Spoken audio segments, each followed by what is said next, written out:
నీవు చేస్తున్న ప్రార్థనకు బహుమానం ఉంది. నమ్మిన వాడు స్తోత్రం చెప్పండి. హల్లెలూయా.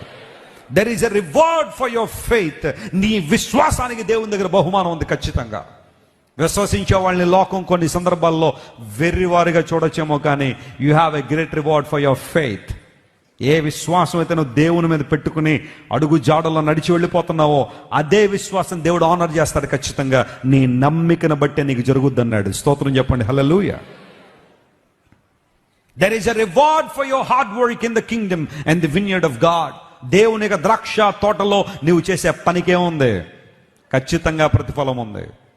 దేవుని కొరకు నువ్వు ఇస్తున్న కానుకలు, దేవుని కొరకు నువ్వు పడుతున్న ప్రయాస, నీ శ్రమ, నీ కష్టం, నీ తలాంతు, నీ వరాలు దేవుని కోసం వాడుతున్నావంటే ఎప్పుడు అనుకోద్దామని వృధా పోతున్నాయి. అపవాది చాలాసార్లు మన చెవులు అలాంటివి చెబుతాడు. ఎంత చేస్తావు ఏమైపోతుంది, ఎంత చేసావు ఏమైపోయింది, అంతా వృధా వృధా అని అపవాది నీ చెవుల్లో చెప్పి నిన్ను అసలైన వృధా విషయాల మీద మళ్లించాలని ప్రయత్నం చేస్తాడు. కానీ నేను చెబుతున్న దేవుని సేవకునిగా దేవుని వాక్యము, బైబిల్ చెబుతున్న మాట ఇది.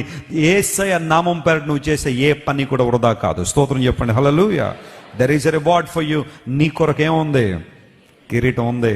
నీ కొరకు కిరీటం ఉంది.